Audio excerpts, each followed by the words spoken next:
What's going on, everyone? So, is this really the beginning of the end of LeBron James, or is this sort of the just bad slump? 40 years old, year 22, right? Slumps are probably going to be a lot worse than 27-year-old LeBron or 30-year-old LeBron, right? Like, there's just going to be different degrees. Look, I still have all the faith in LeBron, and I've been critical of him lately, more so because of his decision making, right? Like the poor shooting, things like that, fine. Everyone has those. Everyone goes through that. My biggest problem with LeBron is it doesn't, like, you having an off night or an off week or an off month doesn't mean you have to be poor in your decision making, right? Like, he's one of the highest IQ players ever, if not the highest IQ player ever, but he's like regularly making poor IQ plays. And that's where the frustration lies, right? Most of the turnovers that he generates are just poor decision making. It's him trying to force a pass or thread the needle, or the Kevin Love touchdown passes. But LeBron, more often than not, doesn't recognize the disadvantages of this team. Part of it is, like, I think the roster. He doesn't have the athleticism. He doesn't have necessarily the complementary pieces. So I think that puts more pressure on LeBron, and it makes things more difficult for LeBron. Also, his shot isn't falling. When his shot's not falling, well, then he's essentially one-dimensional scoring the basketball, right? He wants to get downhill. But when nobody else can shoot, you saw, like, with Minnesota just packed the paint. Why did Anthony Davis struggle? Because everybody just packed the paint. Literally, Anthony Davis was looking at 4 or 5 guys every time he touched the ball. LeBron would try to get to the rim. He's having to, wiggle his way through 3, 4, 5 guys just to try to get to the basket. Because the only guys that shot well were D'Angelo Russell. He made 4 of the 6 threes. So you don't have guys that can shoot. You don't have athleticism. You don't have those complementary pieces that help and can take the pressure off of LeBron on a nightly basis. LeBron's a guy that can still go get you 30 or 40, but he's not a guy that can do that every night. He can do it on any given night, but he can't do it every night, is the difference. And until we get the roster that better complements him, I think he's going to have his trouble. I think he's going to have his struggles. I think it's going to be an issue, unless his shot really starts to come around. Because when his shot is falling, it opens things up for him, right? Now, all of a sudden, he can, now teams have to respect it. Teams have to challenge it. Teams have to step out so he can kind of be aggressive, kind of opens the floor more so he can kind of he doesn't have to thread the needle as much as when there's 5 guys just packing the paint, right? It's a different environment, right? But LeBron, again, his decision-making is where the issue lies, in my opinion, right? Like, again, you look at, like, the Timberwolves game. He had a match where D'Lo, leaked out, and LeBron tried to, force the pass to D'Lo ahead. But he's matched up with Dante DiVincenzo. Dante DiVincenzo on a 50-50 ball is winning that every time. Why? Because they're the same size, but Dante DiVincenzo is more athletic. He's also more physical, right? So you throw that ball up, guess who's getting that ball every time? Dante DiVincenzo. Guess who got the ball when LeBron did that? Dante DiVincenzo. Again, it's the poor decision making. It's recognizing, situational awareness, right? And then it's also the lack of shot making, which, again, okay, you're in a slump.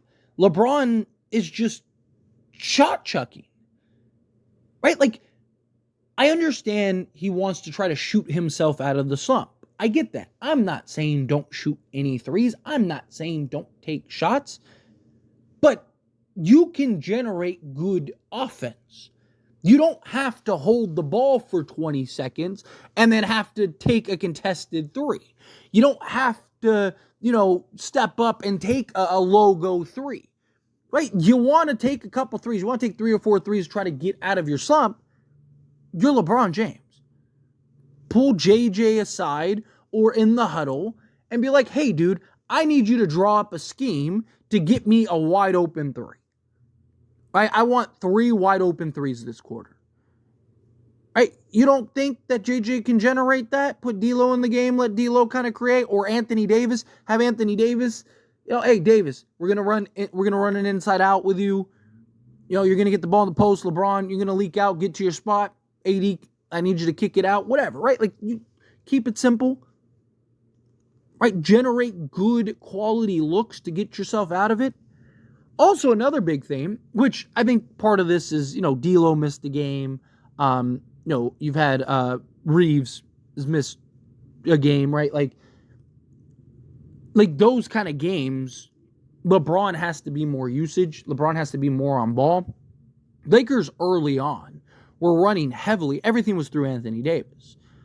The last 5 games or so, which just so happens to coincide with the lack of production from LeBron, but he's been more on ball. This season, he's had the lowest usage of his career.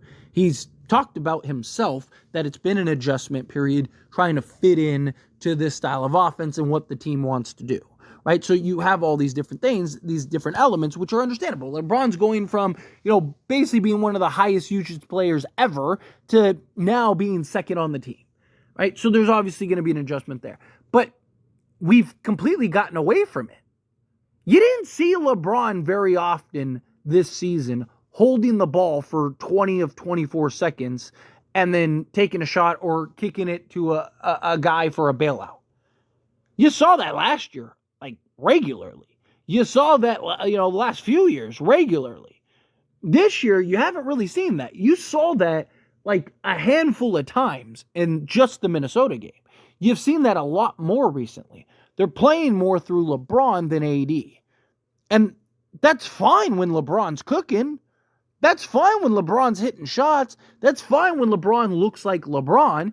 It's not fine when LeBron's poor decision-making and can't shoot and can't drive and can't make layups. And, and look, and to an extent, to his defense, right? The guy can't get a whistle to save his life.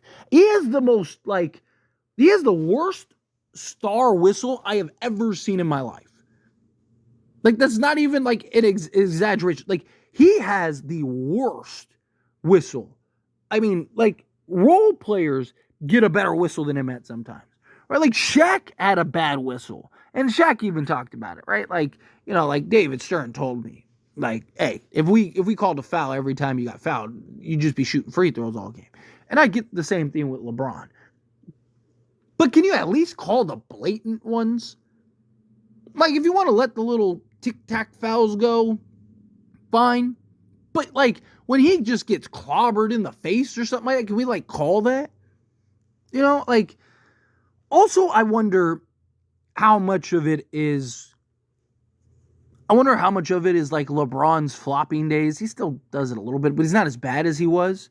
Right? But LeBron's whole reason for starting to flop was because he wasn't getting calls, right? So he's always not gotten calls. So I'm not saying oh, that's why. But I'm just saying how much do teams look at that, or how much do refs look at that and think it's exaggerated? Right? That's a potential, but just kind of a thought that just popped in my head while I was talking. It might not be the case. Again, he's had a terrible whistle his whole career. But the point being is that I do think LeBron needs to play secondary behind Anthony Davis, get back to that. I understand you don't have D'Lo, you don't have Reeves, right? When they were out. It's why I think that they need, it's why I've talked about, I think they need a Zach LaVine or, Brandon Ingram or somebody, a guy that can just take the pressure off LeBron. LeBron can go get his 20. You're not worried about that. But you need somebody that can take the responsibilities off LeBron's shoulders, somebody that can be on ball more, somebody that can basically play the Austin Reeves role, but is actually a second, third option, right? Austin Reeves isn't that. But if you could get a Brandon Ingram, if you could get a Zach LaVine, okay, now that's a second or third option, right? That's a guy that can handle and take the pressure and the workload off of LeBron James. I just think that is something that the Lakers really need. And now LeBron can kind of play the Magic Johnson role, can kind of pick and choose his spots, take nights off, take plays off, do the things necessary that he needs to do. I also think LeBron needs to just rest for 2 weeks. Take 2 weeks off. Don't do anything. I mean, even JJ talked about that. His goal of playing 82 games this season, he doesn't think is a good goal, right? Because it's not. Now, here's another thing about getting a Zach LaVine or a Brandon Ingram or something like that, right? Getting a guy like that also may allow you to lower LeBron's minutes, right? If you could take LeBron from 35 to 30 or 35 to 25, right? Which I don't know if LeBron would play 25, but like, like let's say you lower him down from 35 to 30, right? That extra 5 minutes of rest can go a long way. The extra 5 minutes of rest can do a lot, right? Like, over the course of an 82 game season, right? That those five, or I guess now it'd be like 60 games, but get the point, right? Like 60 games, 5 minutes, talking an extra 300 minutes, you're talking an extra like 10 games of rest. It's the equivalent of him getting 10 games of rest off, right? Like, so you can find ways to do that. Take the occasional night off here, maybe stop playing back-to-backs, things like that. I get he wants to do it for himself. I get also he wants the accolades, right? You got the 65 game rule and all that. Like, it's just, I get his frustration. I get what he wants to do, but I just think at this point, like, he needs to do what's best for him and this team. If he can, we need the best version of LeBron James as possible, and he just hasn't been there. And I really hope he kind of figures it out. I really hope he kind of turns it around. But look, I trust LeBron to get it figured out, right? I do. I trust LeBron to do whatever is necessary to get the adjustment. I do think it's more of a slump. Obviously, look, he's not going to be the same guy he's always been, right? And again, a 40-year-old year 22 slump is a lot different than a 30-year-old year 12 slump, right? Like, that's a big difference. But anyway, as always, this is a discussion, and I pass the question on you. Let me know your thoughts and opinions down in the comments below. What do you think? How do you feel? What are your thoughts? Do you agree with my points? Do you disagree with my points? You're kind of mixed in the middle. What do you make of LeBron? How do you feel? Do you think he's cooked? How do you feel? Whatever your thoughts are, I'd love to hear it. So let me know down in the comments below. That being said, if you haven't liked this video, hit that like button. Helps me a lot. So we enjoy these types of videos, and I truly appreciate it. Not subscribe to the channel, hit that subscribe button. Turn on the bell notifications. Appreciate y'all. See you in the next one. Thank you.